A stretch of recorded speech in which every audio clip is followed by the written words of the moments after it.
Yo, welcome back to D.atDawgTCG.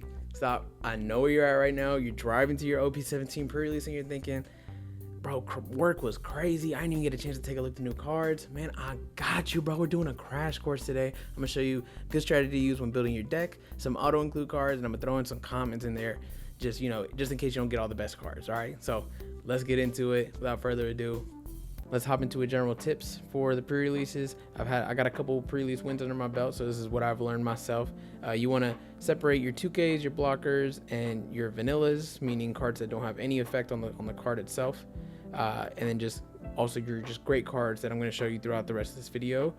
You want to avoid combo cards or kind of like all the black cards in the set that are going to say if you have a 12 cost character, it's going to be hard to kind of pair up those combos if you don't hit any 12 cost characters, so obviously don't include any of the black cards that require that. All right, my next tip is, since this is really a randomized kind of format, you definitely want to be protecting your board over your life, of course within reason. If they have a bunch of swings that are going to come at you next turn, you need a couple life, then of course give up some counter for it, but you really don't want to lose tempo by just laying up your characters and you end up with a bunch of 2Ks in your hand towards the end of the game and not being able to pressure them back. Next is prioritize your resource management. Just like you want to save your board to keep up your tempo and apply pressure, you want to get rid of their board to make sure that they can't apply that pressure to you. And that means maybe swinging to something like a 7K at a 5K body to chip down their hand and make them give you cards, making lethal at the end of the game much easier. And then just a general tip, don't forget your 10 Dawn and some sleeves. Okay, for this next one, I'm going to disappear a little bit, but these are probably the more important SRs in the set. I didn't include any of the black SRs because they're very combo heavy, kind of like that Luffy, requiring you to have a 12K or 12 cost body in order to rush. So we're going to focus on these guys. We have Gloriosa, insane card. You're going to bottom deck a 5 cost on play, and it's a blocker. So you disrupt their tempo and you can protect one of your cards. So very important. This Shank's disgusting 10 cost 12K rush, and it rests all of their characters and restands through your Dawn, so you can maybe use some extra counter events you have in your hand. Disgusting. Yasop 5 cost 6K, draw 1 card and rest up to one of your opponent's characters with a cost of 8 or less, and then you restand him at the end of the turn, or any red-haired pirate you have. That's pretty nasty for going for game, or just maybe in the mid game, resting one of their blockers and putting on some good pressure once you have a good board established. The Shiki rush character, 7 cost 9K. When attacking and on your opponent's attack, you can trash a card to give up to one of your opponent's minus 3,000 power during the turn. So very good in removing bodies and defending yourself. And you can get rid of your bricks that way. There's a lot of cards in the set that let you get rid of your bricks. 10 cost 12K Kaido. All characters cards in your hand without a counter have 1K counter, so that's again very good for helping protect yourself. But the biggest thing is this activate main. You Dawn -1, and if this character was played on this turn, negate the effect of up to one of your opponent's characters with a cost of 6 or less during this turn and KO it. So if they have any KO protection on the board, boom, negate them, pop whatever body that's a 6 cost or less that's been really giving you trouble the entire game. Bang, win-win, and he's just a huge body. The next Kaido card, you're not going to really be using the once per turn effect very often, but a 10 cost 12K blocker, can't be mad at that. Next is Linlin. She's a 10 cost 12K. Your turn, the base power of all your characters with a trigger and a 4K base power become 8K. This is probably why you don't really use her package or many yellow cards in this set, just because unless you have this body on the board, you're using a lot of Dawn to put a 4K body out. Not really worth it. But you do like the on play. You draw a card and then you choose whether you gain a life or the opponent takes a life. Newgate down here in the bottom, just because our Rainbow Luffy is multicolored, the on play effect doesn't really affect us, but his effect, the other effect, if your opponent has a character with 10K power or more, give this card in your hand -4 cost. Him being a 6 cost 12K body, insane, even though you don't get to become an 8K for the turn. Okay, so next we have our red cards. These cards are very good for either buffing yourself up or helping get rid of the opponent's board. Again, super important in pre-release. You want to limit their board presence.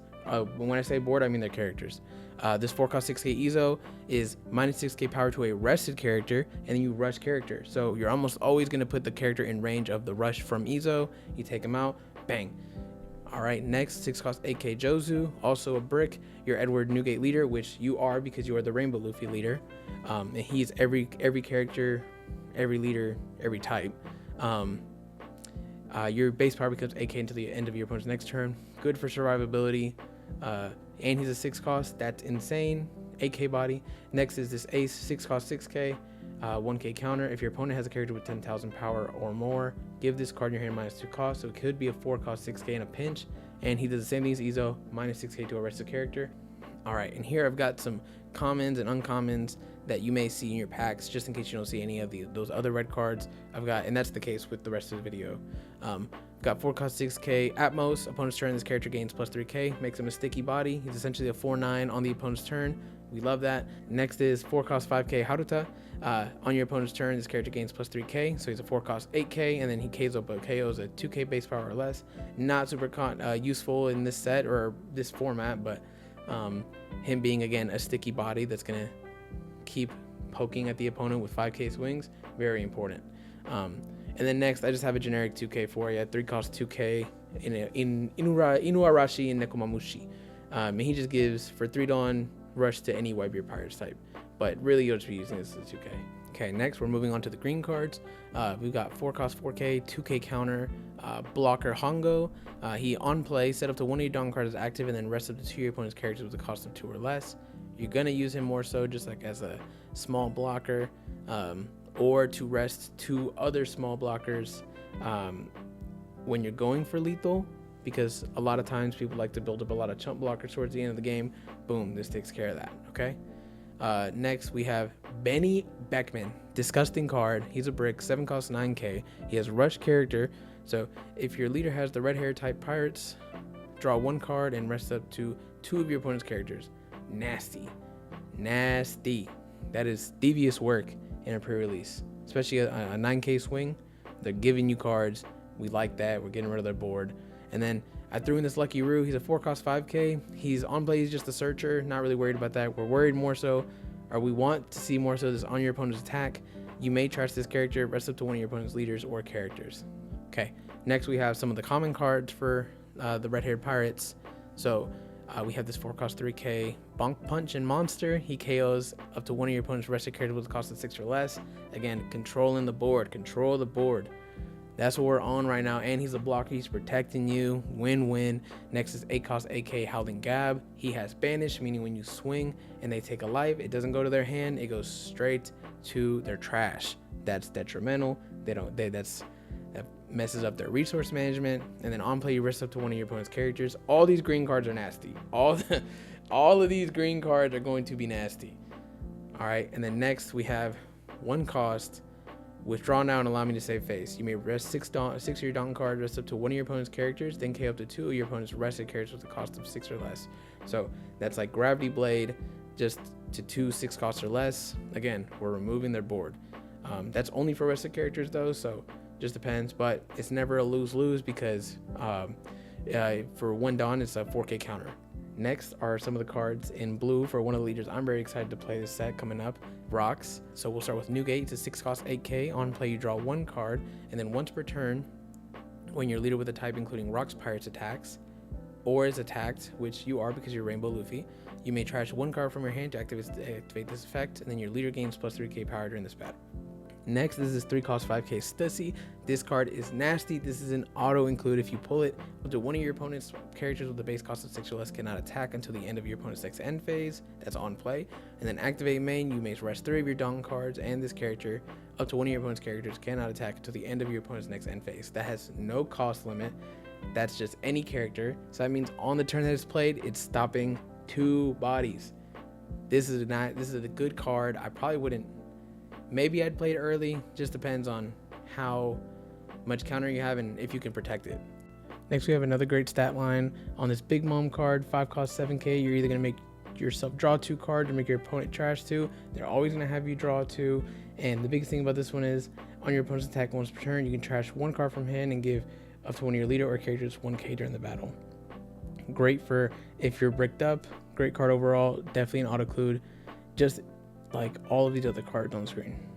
All right, next up is some cards that are statted really well. Anytime you have a card that's the cost is 2 less than the power, that's pretty good stat line for it, especially in pre-release. First one is here on the left. We have Ganzui. He just makes your leader a 6k for the turn, and then you can trash 2 to save him from being removed. Okay, next card is Captain John. It's a 4-cost 6K. We're including this because if your leader's type includes Rocks Pirates and this character is rested, your opponent cannot attack any card other than the character Captain John. It's very thematic, pretty cool. He had the metal fruit or whatever it was called that Captain Kidd has. You may rest this character, draw 1 card, and trash 1 card from your hand. It's his activate main. So he's a filter and he's a pseudo blocker. Next we have 5-cost 7K. Again, great stat line, Barbell. On KO, your opponent places 2 cards from their hand at the bottom of their deck in any order. So he's also a sticky body. They don't want to lose 2 cards from their hand. It's not good resource management. And then activate main. Once per turn, you may trash 1 card from your hand. This character gains plus 3K power during this turn. So he's already hard to kill to begin with. All right, we're chugging along through this. We're getting through the crash course. So next I have 0 cost, 3K power if you trash a card. Not too bad. Just good to have for counter and to get rid of bricks. This seems to be a lot in this set. And then next this Yamato's an auto include, by the way. 3-cost 1K blocker, already pretty good. And then add up to 1 Dawn card as rested from your Dawn deck. So she ramps you a Dawn and she's a blocker. Love that. 9-cost 11K lead performers. So you're not gonna be. This might seem a little hypocritical just because I said not to really use too many combo cards, but you really want the on play where it goes Dawn -1 to send you back to 8 Dawn if your leader has the Animal Kingdom Pirates type, which you do. Add up to 1 card from the top of your deck to the top of your life card, so you heal. And then I guess you could use this. You could trash the character and play up to 1 King, Queen, or Jack if you have those, and if you've included those. We have 9-cost 10K King. He's a blocker. You may trash 1 card from your hand up to 1 of your leader or characters gain plus 2K during the battle. So a blocker that helps with bricks, very useful. 9-cost 10K Queen. This card has banish. On play, Dawn -1, draw 1, and up to 2 of your opponent's characters with a cost of 5 or less cannot attack until the end of your opponent's next end phase. Good for stalling them out and keeping yourself healthy. And then 2 cost 1K blocker. This is a nice chump blocker to play out at the end of the game. You just pray they don't have any green cards. And then on your opponent's attack, once per turn, you may trash 1 card from your hand up to 1 of your leader or characters gains plus 1K during the battle. So again, lots of ways to get rid of bricks in this set with the rares and some of the uncommons and commons. So if you have to put a couple extra bricks in there, but you have a lot of cards that let you get rid of them, you know, don't be too afraid to do that. Okay, so here I have just up some of the cards that I think are pretty solid if you're able to park a giant on the field like Saul or like Loki. The Robin, the Brook, and the Zoro all help you either keep a character alive or burn resources or do power reduction. So these cards are good in their respective decks, but I don't think they're all that great for a pre-release, so I won't spend too much time talking about them. But this Loki though, I would include this Loki. Okay, and now on to the yellow cards. So same philosophy here. You're probably not going to include a lot of these cards unless you see that Big Mom card, because there's just no point in having a bunch of 4K bodies that can't get bumped up to 8K from the Big Mom. I think I would include this pudding though. This 3-cost 4K. On play, you trash 1 it with a trigger and then draw 3. So that's pretty crazy, but again, only really if you have a lot of cards with triggers. Okay, on the left here we have another event that makes your leader unblockable, and then for 1 Dawn as well, you can gain 4K for a Charlotte Lindblom card. So that can be the character or the leader. And then on the right, I have just another rare from the set, but again, probably would steer clear from these cards unless you have that Big Mom. 6-cost 4K, your turn on play. You may rest 2 of your Dawn cards. So this is actually an 8-cost card. So you just heal 1 and then you give 2 opponent characters minus 3K. For 8 Dawn, unless you already have a bunch of tall bodies, this really is not worth playing. 5-cost 6K Caribou actually though is not too bad. You can use it in a pinch to get rid of anything that is really being a stickler on the board, but you do have to take a life for it. Yeah, give up to 1 of your opponent's characters minus 3K power. But the trigger's pretty good. Trash a card and KO to 1 of your opponent's characters with a cost of 5 or less. Not bad. The Katakuri, the Charlotte Cracker, and the Charlotte Smoothie all heal 1. Katakuri gives minus 3K to an opponent. Cracker just heals. And then Smoothie trashes a card from their hand as well as heals. But again, 8 cost, 5 cost, and 7 cost because they all require your rest 2 Dawn. This Brûlée though is pretty nice. 3 cost 4K, rest up to 1 of your opponent's characters with a cost of 6 or less, and it's a blocker. I'd probably include that, honestly. I'm throwing that in the deck. For 3 Dawn, that's not bad. And it's a great trigger. Okay? So hopefully you've made it to your destination safely. You're going to go win your pre-release now. please leave a like, subscribe if this comment, if this video helped you. I'd love to hear that. It actually would make me feel great if this video helped you out. And hopefully you learn what cards to include, what are some auto includes, and then what are probably some cards you just stick clear from. So this has been D.atDawgTCG. Let me know how you do. Thank you so much for watching. Peace.